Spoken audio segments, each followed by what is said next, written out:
तो अब अंजलि अरोड़ा मुनावर फारूकी पर इल्ज़ाम लगाती हुई नजर आई है। मेरा सिर्फ एक सवाल उन सभी लोगों से है, अगर कोई कंटेस्टेंट जब बिग बॉस के घर में जाता है तभी ऐसे लोग निकल करके इल्ज़ाम क्यों लगाते हैं।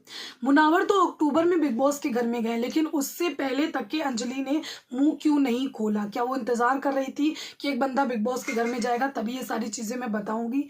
इससे पहले भी, क्योंकि लॉकअप जब आया था उसके बाद से अगर कोई भी चीज थी आपको पता चली तो आपको बताना चाहिए था, लेकिन नहीं, आपने प्रॉपर क्या इंतजार करी थी? सही मौके पर सही चीज बोली जाएगी, सही मौके पर दागी जाएगी बंदूक। फिलहाल यहाँ पर क्या कुछ बोला है उन्होंने, चलिए आपको बताते हैं। हाल ही के एक इंटरव्यू में उनसे सवाल पूछा गया, जो कि मेरे हिसाब से ये सवाल काफी ज्यादा इनवैलिड था, क्योंकि कई सारे पोर्टल्स छाप देते हैं ऐसा है वैसा है, तो उसी बेसिस पे ये सवाल था कि लॉकअप में खबर आई थी कि आप मुनावर को डेट करिए, जिसके बाद नाजिला काफी ज्यादा आप लोग का जो भी दोस्ती थी, जो भी आप लोग को देखा जा रहा था, उससे नाजिला काफी ज्यादा अनकंफर्टेबल हो गई थी। उस पर अंजलि का जवाब होता है कि मतलब इसके लिए मैं एक छोटी सी लाइन बोलना चाहूंगी, he knows how to play with words and girls very well. लड़कियों को किस तरीके से, लड़कियों के साथ किस तरीके से खेलना है और अपने शब्दों में किसी तरीके से इंसान को यहाँ पर पिघलाना है।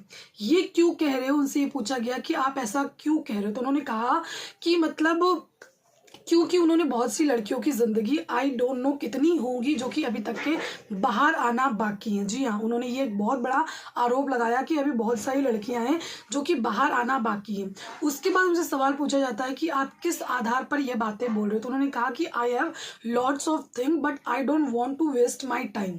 जी हाँ, एक तरफ इन्होंने कह दिया मेरे पास बहुत सारी चीजें, लेकिन मुझे टाइम वेस्ट नहीं करना है। अगर आप इतने खुलासे कर रहे हो तो थोड़ा सा और टाइम वेस्ट कर लो खुलासे को सच बनाने में। अब आपने क्या किया, चीजें बता दी ऐसी ऐसी ऐसी चीजें, लेकिन जब बात आ रही है कि मतलब आपके पास अगर इतनी चीजें हैं तो आप उसको सामने लेकर के आओ, लेकिन आप बोलो कि नहीं मुझे टाइम वेस्ट नहीं करना है।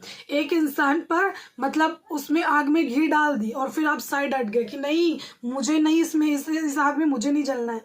ईशा वाले मामले पर भी उनसे पूछा गया कि आपने पोस्ट किया था जिसमें आपका ये लिखना था कि मतलब दूसरों को ज्ञान बांट रहे हैं, पहले खुद तो सच बोल दीजिए, खुद ने सच नहीं बोला, इस तरीके का आपने पोस्ट किया था। तो वो कहती है कि हाँ मतलब वो अपने अपने पास जो है ना अपने आप को एक सर्कल में रखता है, जितना बताना होता है बस उतना ही बताता है। जिसके बाद उनसे सवाल पूछा जाता है कि आप लोग तो काफी अच्छे दोस्त थे उस टाइम, तो वो कहती है कि हाँ मैंने अपनी तरफ से 72 दिन उस इंसान के साथ लॉकअप में रही हूँ और वो सामने से अभी भी चेप हो रहा है, वो सेम गेम खेल रहा है, सेम कहानी बता रहा है। सलमान खान ने भी बोल दिया कि आपका कंटेंट खत्म हो गया है, तो अभी भी जो उसका जादू है वो चल नहीं पा रहा है। शायरियों वाला, सिंपति वाला, वो जो कार्ड खेलता था वो सब खत्म हो चुका है। इस तरीके से अंजलि अरोड़ा बोलती हुई नजर आती हैं अपने इंटरव्यू में। क्या कहना है आपका, कमेंट करके जरूर बताइए। Thank you.